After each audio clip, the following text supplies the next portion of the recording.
Next, I'm just going to be brushing out my eyebrows, and then I'm going to be filling them in with the e.l.f. eyebrow kit in medium.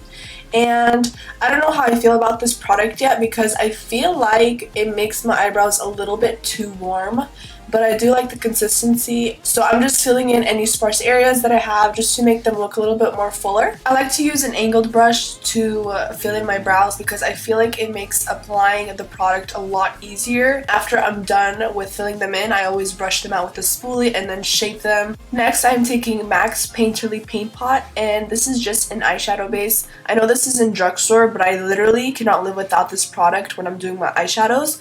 But you guys can go ahead and apply concealer, or you guys can use like an e.l.f. eyelid primer. It works just as good, but I just don't have that, so I'm just going to be using what I have today. So I'm just going to be smacking that primer all over the eyelid and dragging it up to my brow bone, and this just really helps prevent creasing in the eyeshadow and helps your eyeshadow become a lot more pigmented. And then I'm just blending it in with my finger. Then we're just going to be setting that primer. This is the like Wet n Wild Highlight and Contour palette, and I'm just using a big brush just to remove the tackiness that the primer gives. So I wanted to grab a Drugstore palette for everyday, and when I saw this, I loved it. So this is the L'Oreal LA palette nude one. I love the colors, very neutral, really good for everyday. But the thing is, I don't really like the quality of these eyeshadows. They are decent, but honestly, I feel like you can find something a little bit better. Like, spend your money on a Morphe palette instead. You get a lot more shadows and the pigmentation is way better. I just feel like these eyeshadows aren't as pigmented, and they're very, very, very powdery. It is a decent palette, but what I'm trying to say is that there are better ones out there.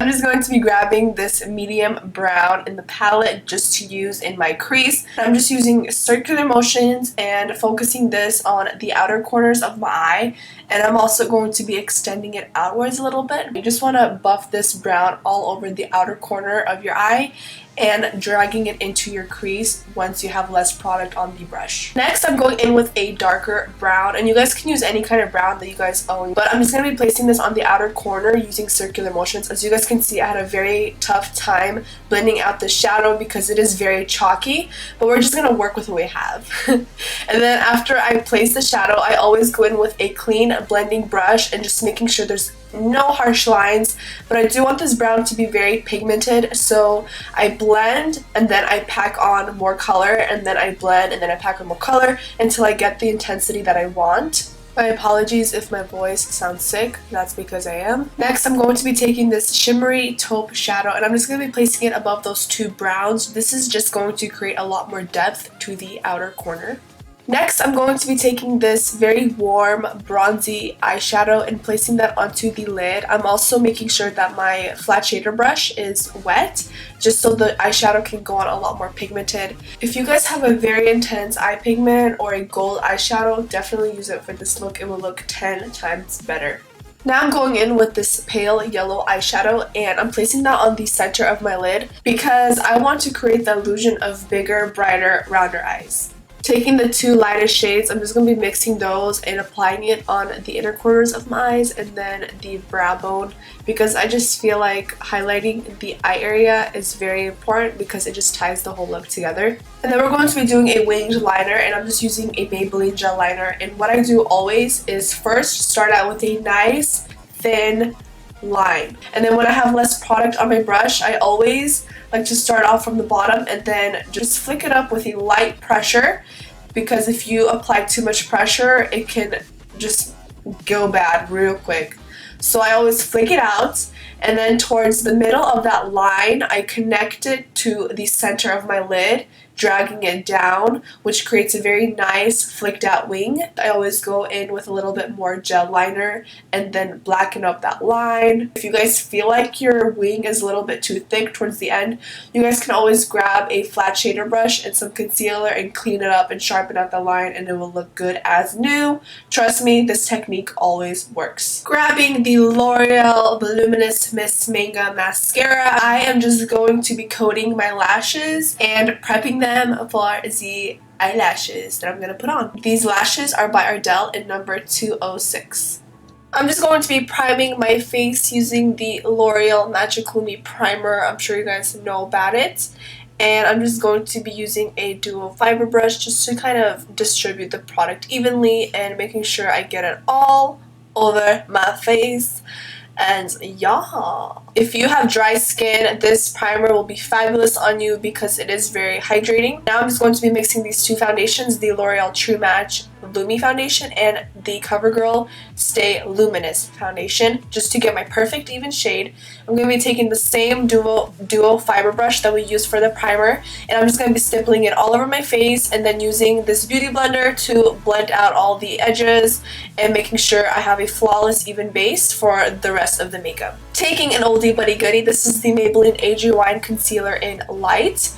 And I'm just doing small triangles underneath my eyes and applying some on the chin and the center of my nose just to kind of brighten everything up together. But I love this concealer. It has good coverage, lasts all day long, doesn't crease, and the color is really nice for my skin tone. But I always blend out my concealer with this beauty blender because I feel like it doesn't look cakey when you do so. After I'm done blending that out, I always take my Alame Smart Shade Finishing Powder and I just take a tiny bit on my beauty blender and then just set majority of the concealer and then go in with a small tapered face brush, this one is by Sigma, and dust off the excess powder and kind of set the rest of my makeup.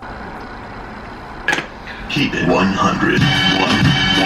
Wow, like I don't even know what I just saw, like wow. Anyways, moving on, I'm going to be taking a NYX pigment, and this is like a beautiful teal color, and you can grab any white liner of your choice and all you have to do is just mix the two and it creates a beautiful color gel liner. These are so fun for the spring and summertime, so I just wanted a pop of teal in my waterline. So that is what I'm doing right now. And then I'm just kind of mixing all these three shadows and applying them to the lower lash line just to kind of add more definition and kind of complete the look. And then after you're done with that, I just go ahead and apply a whole bunch of mascara to the lower lashes, and that is the completed eye look. I want a very warm contour, bronzer, everything. So first I'm just going to bronze my skin with the Physicians Formula Bronze Booster, and it's one of my favorite drugstore bronzers. It's really good. So I'm just applying that to the perimeter of my face. And then for blush, yes, blush, I'm taking the NYC Sunny Bronzer, just kind of putting it on above my contour and the apples of my cheeks. This gives me a lot of warmth.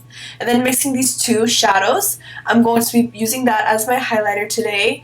And I'm just applying that right on top of the contour. For a hint of color, I'm just going to be taking the Milani Lipstick in Nude Cream, and this is like a Your Lips but better shade. And then for the gloss, I'm taking the Alame Lip Gloss in Nude Treance, super cute name, and I'm just applying a coat of that as well.